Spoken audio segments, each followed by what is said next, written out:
muwajjih majlis yang mulia ingin kepada Allah Ta'ala ingin majlis ilmi kita sami guna sanes dan ingin terus kirana sakti saking ilmu Allah Ta'ala kanti mandar wasilah yang pun dan kiai bisa satu bina berkait pun majlis sebenarnya juga kalau barangkali saya mau pertimbang kami menangkap rapat video untuk yang berikut monggo bagi kasus putra saya amun nanduk ya lalu jangan nanduk ya nah dilarang mangan kecuali terpaksa ya kecuali terpaksa tidak sadar ya ujung-ujung kepengen adem atau ya nah itu haram tapi dengan sengaja mengaji kok diniati mengantuk tidak boleh ya iman Masih mewah saat monggo kita awali majlis indah berikut kali dan saya kita buka diberkati surah Al-Fatihah. Berdoa syarah Rasulullah Muhammadin sallallahu alaihi wasallam wa biniyatan sholihah wa biniyatan sholihah al-Fatihah. A'udzu billahi minasyaitonir rajim. Bismillahirrahmanirrahim. Alhamdulillahirabbil alamin. Ar-Rahmanir Rahim. Maliki yaumiddin.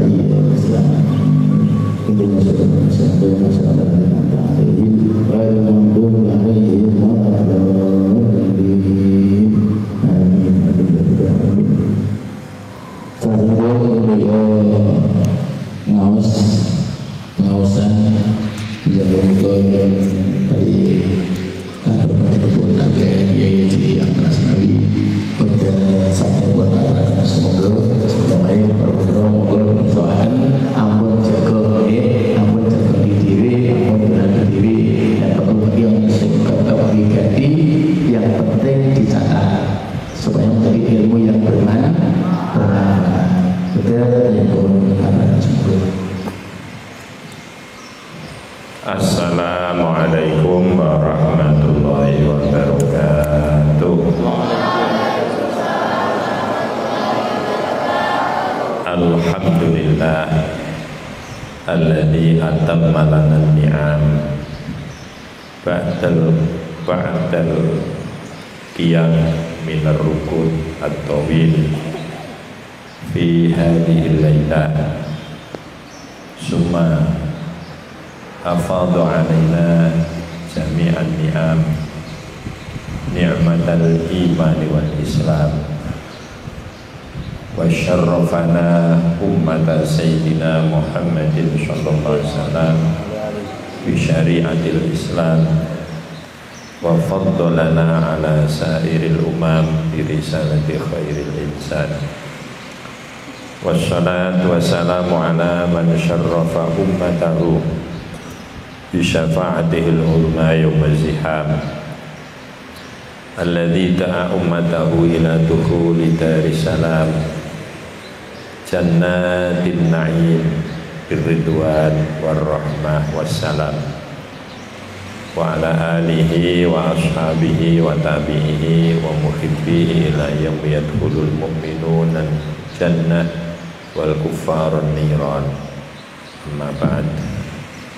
Semua yang hadir yang saya muliakan, terlebih Dewan Guru dan semua yang khidmah di Madrasah Sanawiyah Negeri 1 Winom. Adik-adik, anak-anak semua yang saya cintai, saya banggakan, saya doakan mudah-mudahan ke depan menjadi orang-orang yang sholih-sholihah, bermanfaat dan penuh berkah. Amin Allahumma amin. Untuk mengawali mengisi buku-buku catatan amal kita, alhamdulillah Allah telah menolong kita semua mulai dari bangun tidur sampai pagi ini. Di tengah-tengah kehidupan manusia, mulai bangun tidur masih banyak yang belum menjalankan sholat, yang belum berzikir, yang belum baca Quran dan lain-lainnya. Tapi alhamdulillah kita baru bangun langsung zikir.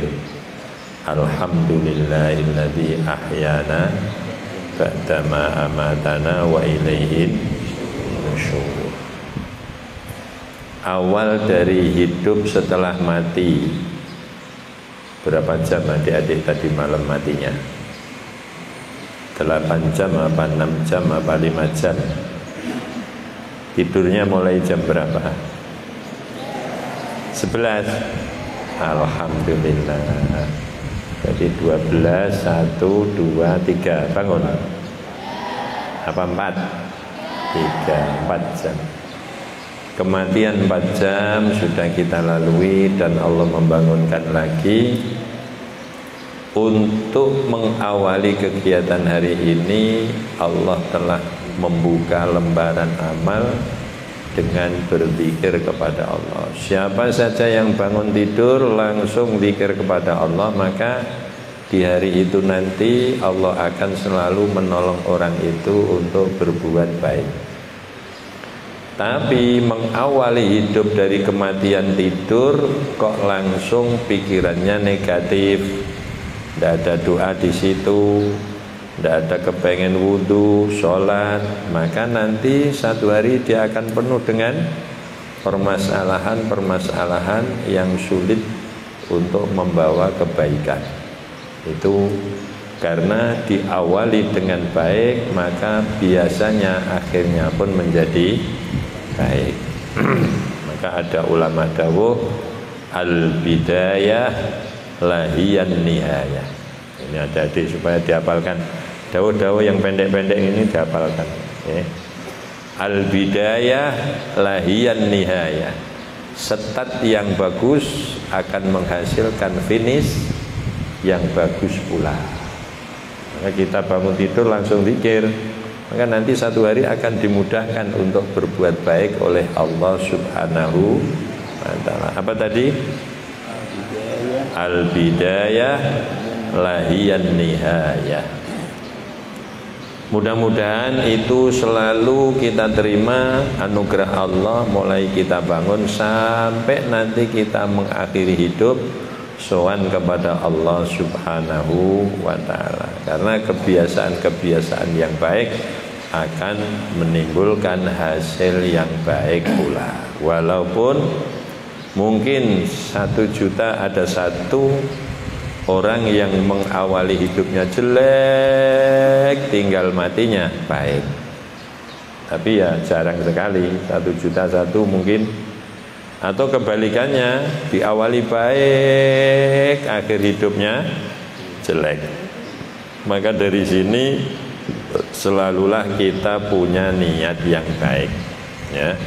Hati-hati bangun tidur, pokoknya saya nanti terus akan baca Quran.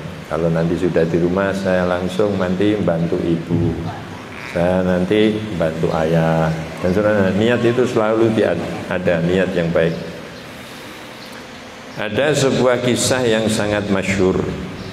Ada orang kaya raya punya 2 anak sama lelakinya. Rumahnya 2 lantai, yang atas juga mewah, yang bawah juga mewah. Sekarang kan banyak rumah mewah ya, mepet sawah. Karena dia orang kaya, punya anak hanya 2, maka harta langsung dibagi 2. Yang bawah ini orang yang kebetulan Allah tidak memberi pertolongan pada dia. Warisan banyak, tapi hanya buat mendem, buat judi, mendem judi, mendem judi. Yang di atas selalu diberi pertolongan Allah berbuat baik. Uangnya buat sedekah, sholatnya kenceng. Di sini nanti saya mencontohkan bagaimana kalau Allah sudah berkehendak, maka tidak ada yang mampu menolak.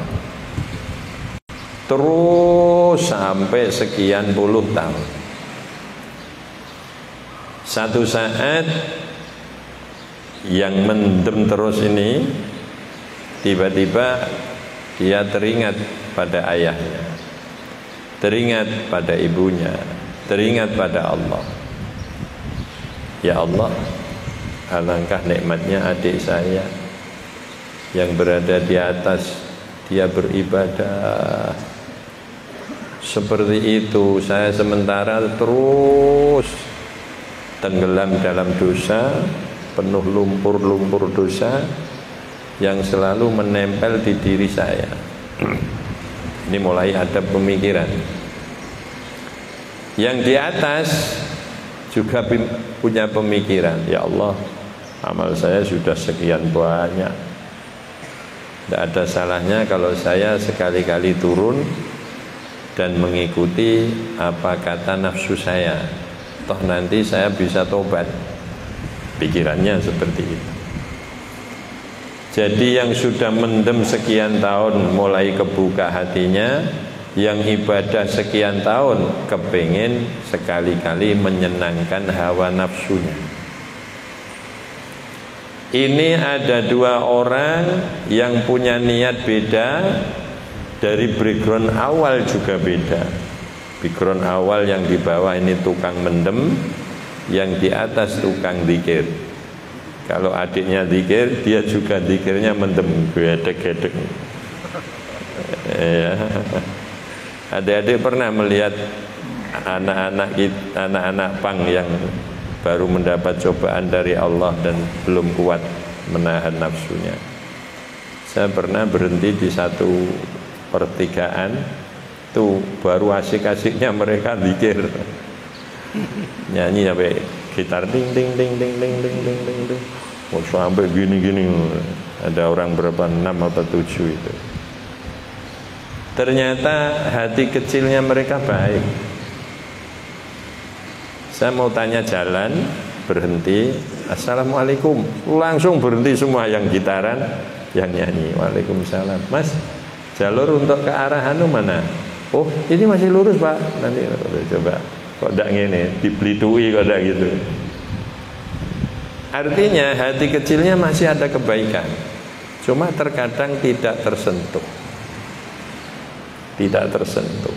Maka ini nanti kan kerja adik-adik semua setelah dari MTSN, dari MA, mungkin ada yang kuliah, ada yang mondok. Itu nanti PR sampean, yaitu saudara-saudara kita yang sedang lalai ikut di kelompok PAN dan lain sebagainya.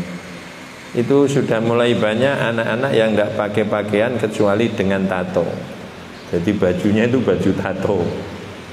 Oh, dari sini full. Ternyata di hati kecil mereka ada kebaikan. Itu nanti tugas-tugas kalian. Untuk menyongsong mereka, kita ajak ke masjid, sholat berjamaah.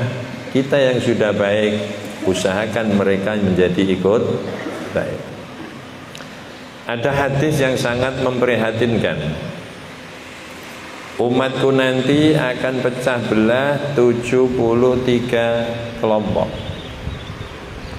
Yang 72 neraka, yang 1 surga. Terus sahabat tanya, kok seperti itu parahnya? Dan seperti itu hebatnya satu kelompok. Satu kelompok itu siapa ya Rasul? Yaitu orang yang konsisten menjaga ajaranku dan ajaran sahabatku. Ada ba'dul ulama ditanya,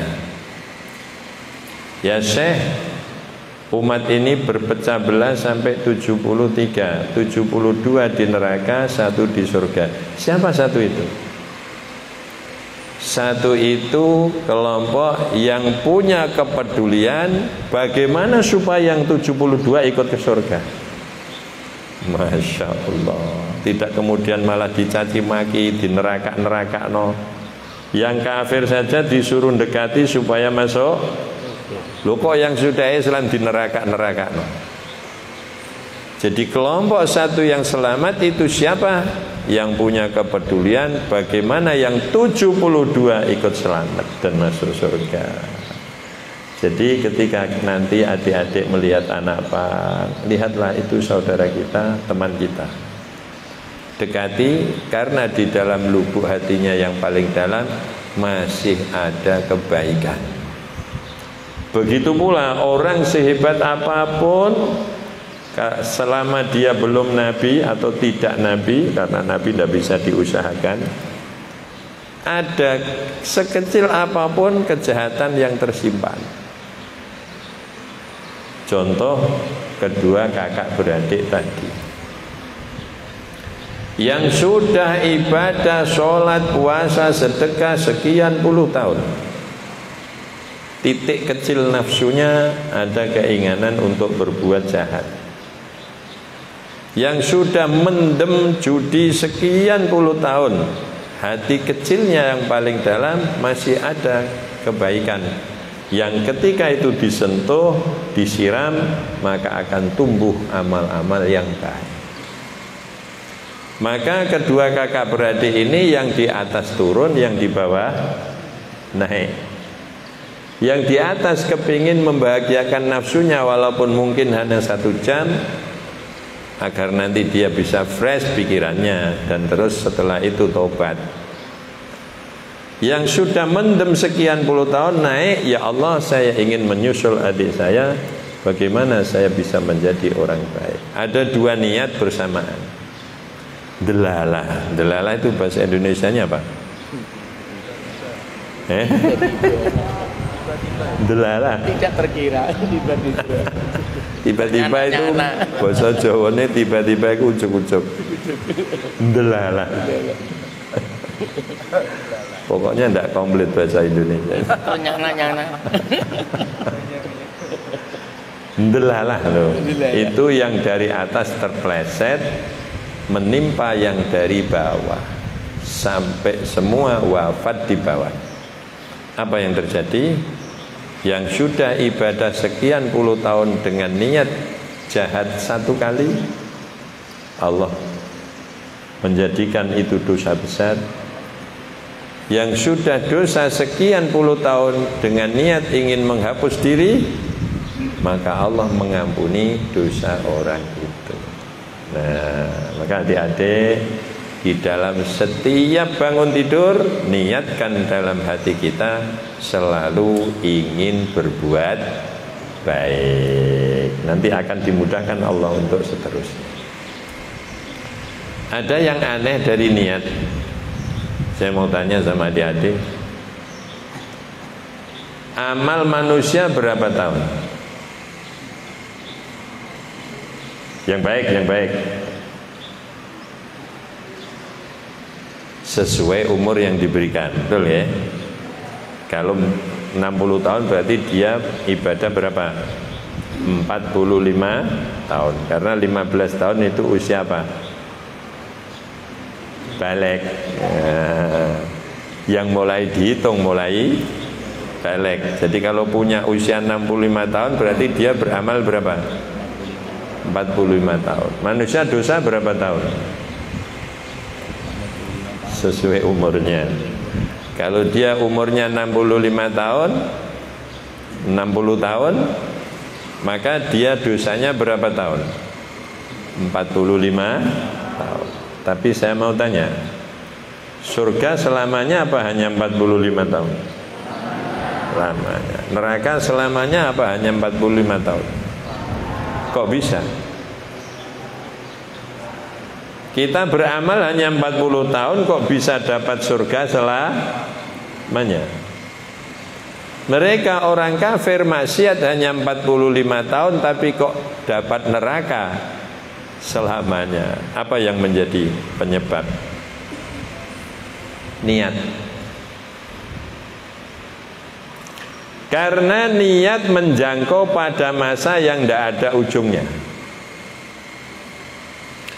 Kenapa umat Islam beribadah hanya 45 tahun dan dikasih surga selamanya? Karena di dalam hati umat Islam niatnya akan ibadah selamanya asal masih hidup. Betul? Apa kira-kira ada enggak umat Islam yang gini? Saya nanti kalau sudah usia 50 tahun saya kepengen prei sholat. Ada enggak? Enggak ada kan?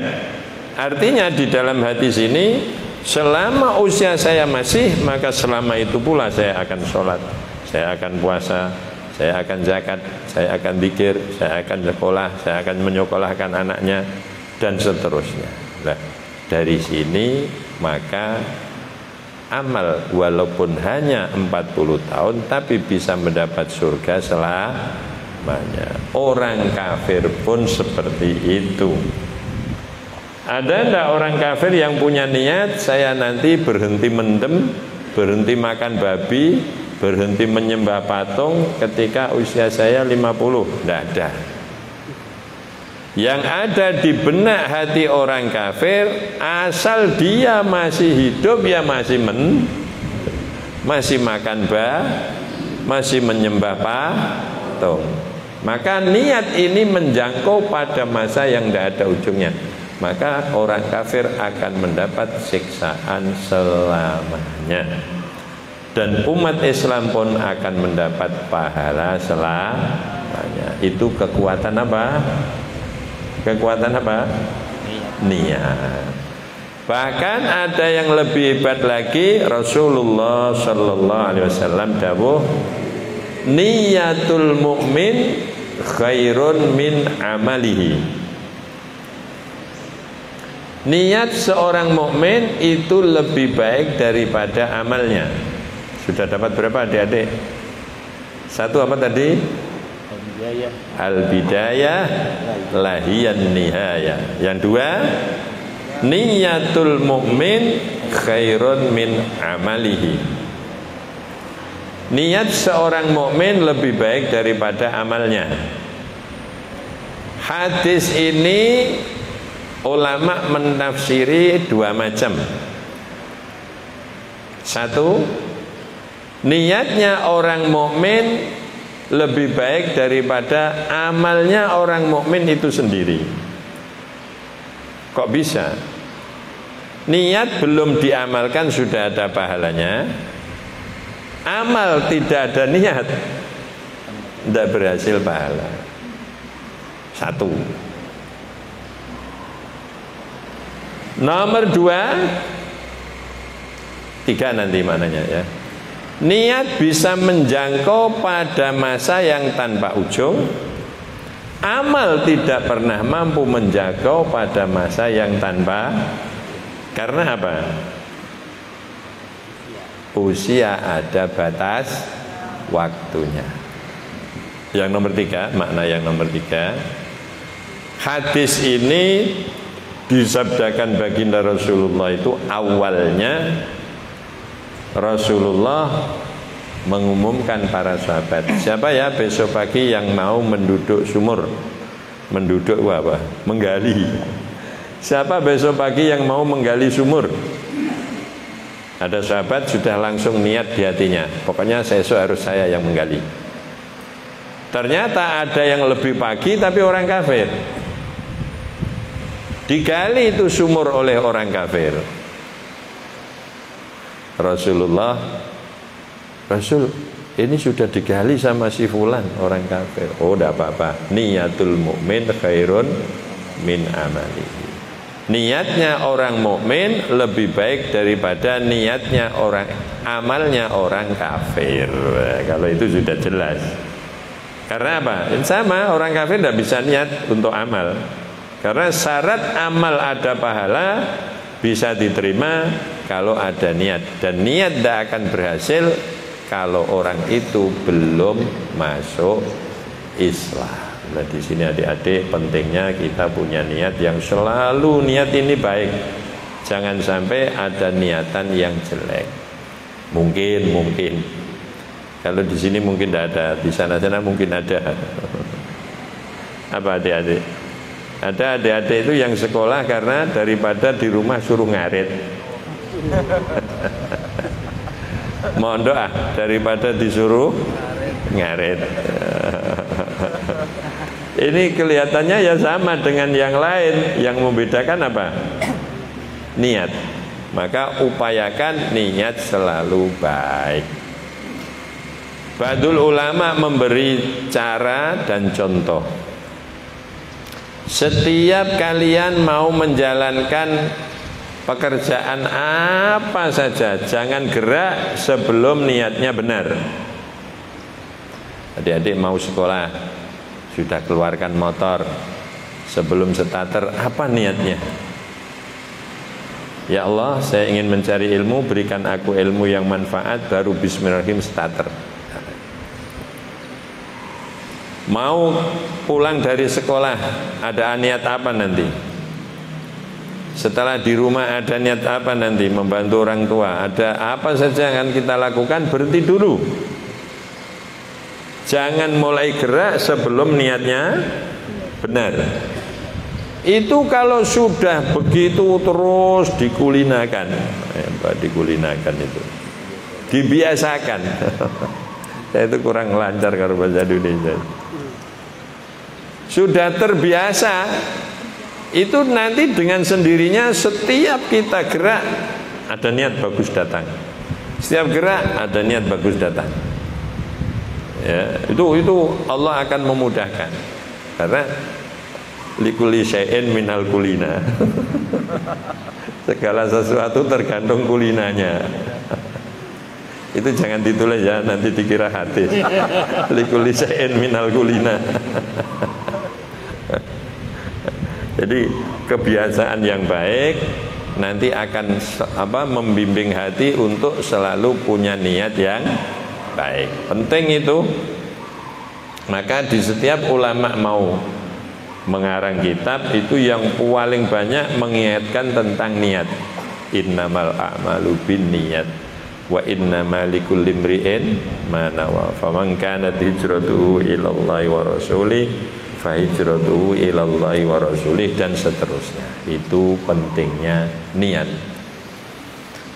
Rasulullah sallallahu alaihi wasallam sebagai contoh yang diutus oleh Allah menerangkan, menjalankan, sekaligus memberi contoh kepada umatnya. Rasulullah tidak senang, tidak mengizinkan atau bahkan melarang kalau umat ini punya niat yang tidak baik. Bahkan seandainya orang itu menyimpan niat jahat, Rasulullah tahu pasti langsung diingatkan. Maka kisah yang masyhur, cerita yang masyhur tentang innamal a'malu binniyat, sampai ada julukan Muhajiru Ummi Qais. Muhajiru Ummi Qais. Muhajiru Ummi Qais itu siapa? Ketika Rasulullah mengumumkan hijrah, hijrah itu dari mana ke mana adik-adik? Makkah ke Madinah. Ketika Rasulullah mengumumkan, ayo siapa yang ikut hijrah?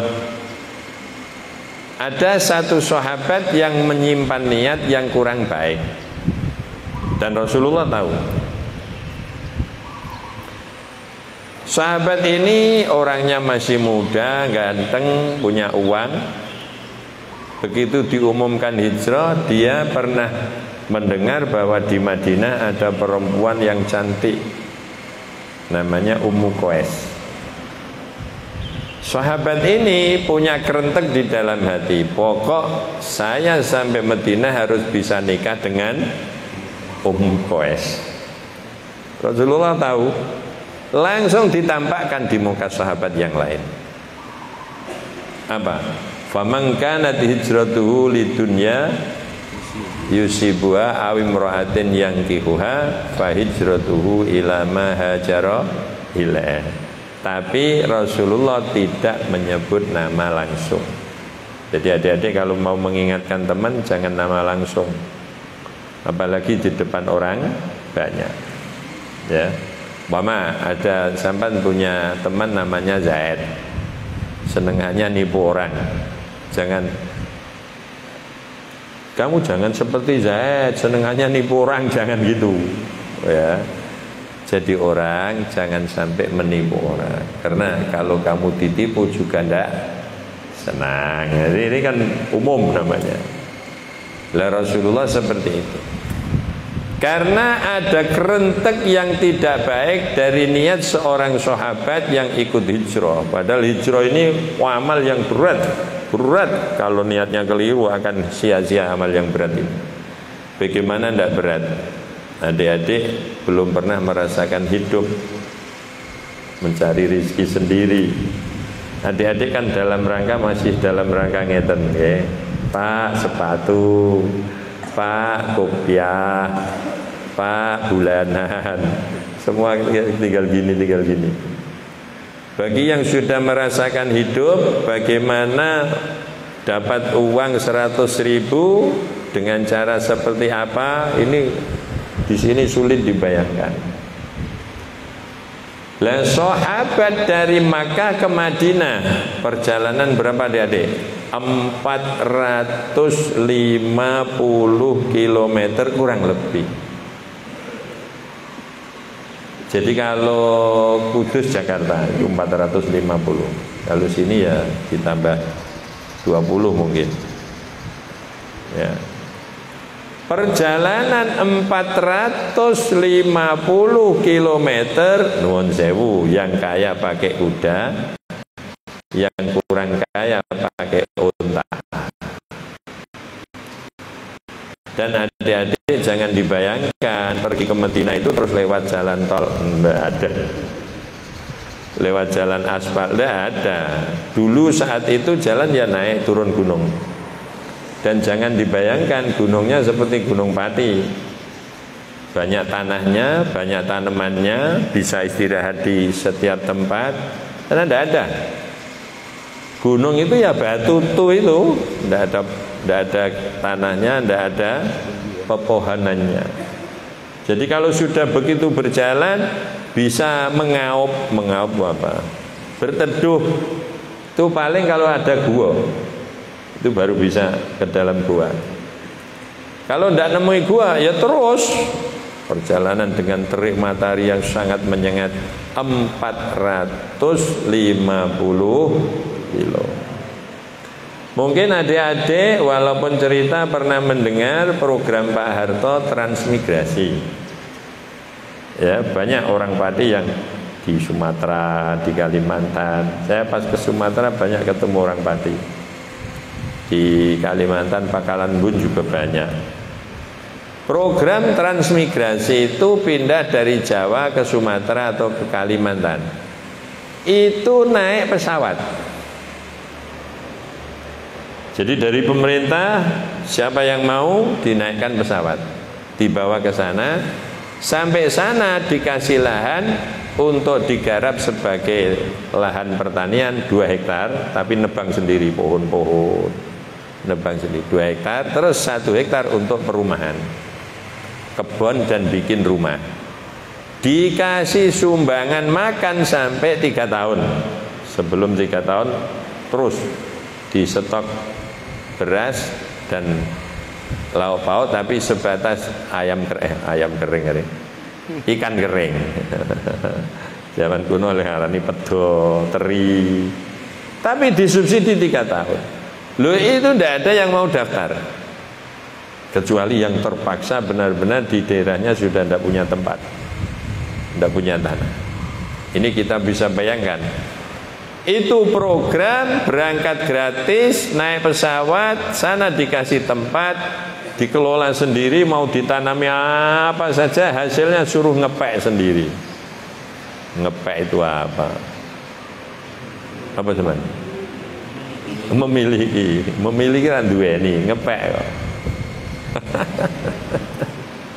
Jadi bahasa Jawa itu lebih kaya, ya, ngepek. Tidak ada yang mau. Ini sudah dari Mekah diusir-usir orang kafir, naiknya unta, bawa bekal seadanya.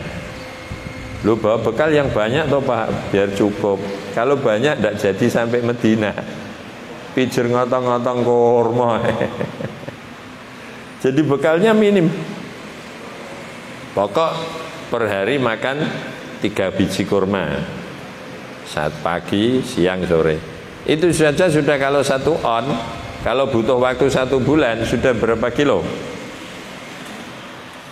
Banyak kan? Nah, sampai di sana ndak punya lahan, ndak punya pekerjaan, ndak ada teman, ndak ada saudara, pendatang. Bayangkan seperti apa beratnya peristiwa apa? Hijrah. Peristiwa yang seberat itu ada niat yang kurang benar, Rasulullah tidak berkenan. Langsung Rasulullah dawuh di saat itu, faman kanat hijratuhu lidunya yusibuha aw imra'atin yankihuha fa hijratuhu ila ma hajara ilaih. Di sini pentingnya dandani niat. Adik-adik yang saya banggakan, saya doakan mudah-mudahan ke depan menjadi orang solih-solihah. Sampean nanti ini usia berapa sudah? Kelas 3? 7 dan 8. Oh berarti 1, 2 7, 8 13, 15. Ini belum balik sampai. Tapi saya belum balik kok Pak, saya tidak sholat belum balik kok. Ini salah, ya. Karena apa yang kamu lakukan sebelum balik itu yang mendapat pahala bapak ibumu. Karena apa? Bapak ibu sebagai penyebab. Dosa yang kalian lakukan sebelum balik itu juga bapak ibunya yang tanggung jawab. Nah, dia tidak memberi pelajaran yang baik, tidak melarang orang berbuat jahat. Itu nanti bapak ibu yang akan menerima. Maka adik-adik, ini nanti mulai sampean masuk balik ada perpindahan status dari belum mukallaf menjadi mukallaf. Mulai sejak sekarang tanamkan selalu niat yang baik, tanamkan selalu niat yang baik, tanamkan selalu niat yang baik. Karena diawali dengan niat yang baik, nanti perjalanannya pun akan menjadi baik. Adik-adik yang saya banggakan, ketahuilah amal itu akan sempurna dengan adanya niat yang tulus dan baik. Nanti kalau adik-adik sudah masuk 15, di situ mulai ada penilaian. Kamu ini berjalan ini tujuanmu apa, ikhlas apa enggak? Ikhlas ruhul amal. Ditulis tahu. Al-ikhlas ruhul amal. Ikhlas adalah nyawane ngamal. Sekarang saya mau tanya sama adik-adik. Ada burung bagus merak, ya. Itu sayapnya, masa kelirnya itu luar biasa. Sudah sayapnya bagus, bisa beto, bisa uluk salam umpama. Ada merak bisa assalamualaikum. Wah, kira-kira dihargai berapa? 1 miliar. Tapi tidak ada nyawanya. Adik-adik mau enggak? Tidak akan pernah mau. Nanti kalau adik-adik sudah balik, ada orang cuanti seperti bintang film, tapi tidak ada nyawanya, mau enggak? Tidak ada. Maka Allah tidak akan pernah salah atau menzalimi hambanya ketika seorang hamba beramal dan tidak ikhlas. Bagaimana Allah mau menghargai amal itu sementara tidak ada nyawanya? Bagaimana burung mau orang menghargai 2 miliar seindah apapun kalau tidak ada nyawanya? Pernah melihat ikan tukul arwana? Pernah ya? Teman saya punya yang merah delima itu harganya 25 juta. Kemarin mati, diposting inna lillahi wa inna ilaihi rajiun. Iwakku selama juta mati dah. Setelah mati laku berapa? Nggak laku, diberikan sama kucing. Tidak ada nilainya karena tidak ada nyawanya, tidak ada ruhnya. Al-ikhlas ruhul amal. Ikhlas adalah nyawanya amal. Nah, dari situlah Allah akan menghargai semua amal sekecil apapun. Agar di situ ada ikhlas, maka laku di depan Allah. Allah akan memberi pahala sebanyak-banyaknya. Itulah kekuatan ikhlas. Adik-adik tak kasih resep. Ya, nanti dicatat. Resep untuk ikhlas. Jadikan amal sebagai kebutuhan hidup. Itu ikhlas resepnya. Orang yang mampu menjadikan amal adalah kebutuhan hidup, maka dia pasti ikhlas dalam beramal. Saya mau tanya, apalagi yang menjadi kebutuhan hidup? Makan, terus tidur, terus minum, terus BAB. Ya, saya mau tanya, ada ndak orang BAB yang tidak ikhlas? Saya tak BAB biar dilem bapak. Ada ndak? Saya tak tidur biar dilem mertua. Ada ndak? Saya tak makan biar dilem orang banyak. Ada ndak? Ndak ada. Itu kebutuhan hidup kok. Jadi selama orang sudah mampu meletakkan amal adalah kebutuhan hidup, maka dia pasti ikhlas dalam beramal. Seperti tidur, tidak pernah riya. Makan, tidak pernah kepengen dipuja orang. Ya, lah sekarang tak balik. Ada ndak orang yang makan yang tidak ikhlas? Ada ndak orang makan yang tidak ikhlas? Siapa?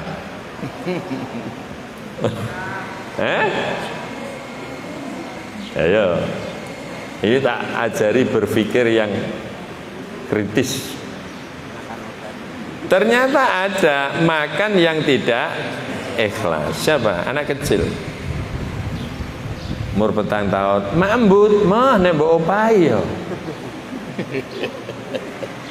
Lho wong kon mangan kok njaluk opah, padahal kene ra dikiman malah mati. Kenapa anak kecil itu disuruh makan minta upah? Karena dia belum sadar bahwa makan adalah kebutuhan hidup. Dikira kalau anak ini mau makan yang untung baik ibunya. Karena baru asik-asiknya setinan disuruh makan njaluk opah. Karena dia belum sadar itu makan adalah kebutuhan hidup, dia belum sadar. Ya. Maka minta opah. Anak saya kecil 2, yang paling kecil dengan adiknya. Ketika masih kecil 2 ini. Yang kecil tanya sama ibunya, Bu, apa? Diseksa itu apa, Bu? Mbak Yunya jawab, masih kecil. Diseksa ya ora kudu mangan jadi dulang ae. Lho pola pikirnya kok lucu. Jadi ora gelem mangan jadi dulang kok arek ngarani napa? Diseksa. Ini anak pola pikirnya belum nyandak bahwa makan adalah kebutuhan hidup. Kalau sudah tahu kalau makan kebutuhan hidup, ndak usah disuruh makan sendiri apa ndak? Jangankan tinggal makan, ndak ada, cari dulu kok. Nyetar termontor pergi cari makan. Jangankan sudah ada uang, ndak ada uang tuh nunggu kerja dulu. Dapat uang baru untuk makan. Karena sadar itu adalah kebutuhan hidup yang tidak pernah bisa ditinggalkan. Maka adik-adik mulai sekarang, walaupun adik-adik merasa belum balik, tapi amal adik-adik akan dicatat sebagai amal bapak ibu. Mulai sekarang jadikan setiap amal adalah kebutuhan hidup. Jengene wong urip kuwi anjen butuh salat. Jengene wong urip ya butuh puasa, jengene wong urip butuh wiridan, jengene wong urip butuh maca Quran. Jengene wong urip butuh silaturahim, jengene wong urip butuh ngurmati wong tua, jengene wong urip butuh ngurmati anak, dan seterusnya. Maka setiap amal ketika kita jadikan kebutuhan hidup, maka akan mudah untuk ikhlas di dalam amal itu. Yang terakhir, selalulah berdoa minta pada Allah untuk diberi keikhlasan dalam setiap beramal. Adik-adik yang saya banggakan, kekuatan doa bisa dicatat. La yaruddul qada illa doa. Tidak ada yang bisa menolak qada Allah kecuali doa. Qada mu'allaq. Ya. La yaruddul qada illa doa. Tidak ada yang mampu merubah qada qadar kecuali doa, qada yang mu'allaq. Satunya lagi, man hurrimat du'a hurrimal ijabah. Man hurrimat du'a hurrimal ijabah. Sudah? Tidak ada yang mampu menolak qada qadar Allah kecuali doa. Si fulan nanti akan kecelakaan jam sekian lebih sekian menit sekian detik, tempatnya sini. Kalau memang dia berangkat dari rumah tidak punya wudu, ini namanya qada mu'al. Delalah sampai dari rumah ndonga bismillah tawakkaltu 'alallah la haula wala quwata illa billah bismillahirrahmanirrahim subhanalladzi sakhkhara lana hadza wa ma kunna lahu mukrinin. Dan jadi tabrak karena dirubah dengan doa. Yang istimewa, orang yang tidak dikaruniai mau doa, itu tanda-tanda bahwa dia akan terjadi sesuatu yang tidak baik. Delalah orang yang mau tabrakan berangkat dari rumah tidak doa. Delalah orang yang mau dicopet di jalan, delalah dia tidak baca doa. Man hurrimat doa hurrimal ijabah. Siapa yang dihalangi untuk berdoa oleh Allah, maka dia akan terhalang dari terkabulnya sesuatu tujuannya. Maka jangan lupa selalu sering berdoa. Dan Rasulullah sudah memberi contoh pada kita, dalam setiap apapun ada doanya. Karena ad-du'a mukhul ibadah. Masih ada satu lagi, ayo dicatat. Ad-du'a mukhul ibadah. Mim kha. Ad-du'a mukhul ibadah. Doa adalah otaknya ibadah. Mukh itu apa? Kepolo. Kepolo itu apa? Otak ya. Yang di dalam kepala ini ana kepolone sing nek nggone pitik inu eneni itu. Sumsum. Kepolo. Ad-du'a mukhul ibadah. Jadi inti dari ibadah itu apa? Doa. Masa adik-adik bisa melihat mulai dari wudhu, sholat, puasa, zakat, haji, apa saja ada doanya enggak? Ada. Ad-du'a mukhul ibadah. Mungkin itu yang bisa saya sampaikan. Mudah-mudahan menjadi ilmu yang manfaat, bisa menyebabkan kita semakin dekat dengan Allah dengan menjalankan ilmu-ilmu yang telah diberikan oleh Allah kepada kita. Amin Allahumma amin. Bismillahirrahmanirrahim. Alhamdulillahirabbil alamin. Ya arhamar rahimin, ya arhamar rahimin, ya arhamar rahimin, ya dzal jalali wal ikram, ya hayyu ya qayyum. Allahumma shalli wa sallim ala sayyidina Muhammadin salatan tuballighuna bihal matalib wal maqasid wa tamna'u anna syarra kulli aduwwin hasid. Barik lana fi hadhihi sanah wa hadha syahr wa hadha al-yawm wa hadha as-sabah. Barik lana fi jumu'atina, barik lana fi a'malina, fi ta'atina, fi dzikrina, fi jami'i ma an'amta alaina bi rahmatika ya arhamar rahimin. Allahumma bijahi nabiyyikal mukhtar wa alihil athhar wa ashabil akhyar wa ulamaika wa awliyaikal abrar la tada'lana fi maqamina hadha dhanban illa ghafartah wa la aiban illa satartah wa la hamman illa farajtah wa la dhurran illa hadaitah wa la faqiran illa agnaitah wa la du'ifan illa quwaitah wa la dhalilan illa a'zaztah wa la maridan illa syafaitah wa la muta'alliman illa faqahtah wa la mu'alliman illa akhlastah wa la mutahaffidhan li kitabikal karim illa ja'altahu minal hafizin alhamilin li rayati hadzal din bi jahi sayyidil mursalin rabbana hab lana min azwajina wa dhurriyyatina qurrata a'yun waj'alna lil muttaqina imama rabbana atina fid dunya hasanah wa fil akhirati hasanah wa qina adzaban nar wa sallallahu ala sayyidina Muhammadin nabiyil ummi wa ala alihi washabbihi wasallam walhamdulillahi rabbil alamin. Al-Fatihah. A'udzu billahi minasyaitonir rajim. Bismillahirrahmanirrahim. Alhamdulillahi rabbil alamin arrahmanir rahim maliki yaumiddin. Iyyaka na'budu wa iyyaka nasta'in ihdinas siratal mustaqim siratal ladzina an'amta 'alaihim ghairil maghdubi 'alaihim waladdallin. Sebagai pengumuman atau pemberitahuan, mungkin adik nanti setamat dari MTSN yang kepingin mondok di pondok saya, insya Allah sudah mulai menerima murid santri baru, insya Allah. Ini kan baru kelas 2 ya, 1-2. Insya Allah 1 tahun lagi kan kelas 3, insya Allah. Kurang lebihnya mohon maaf. Akhirul kalam, wassalamualaikum warahmatullahi wabarakatuh.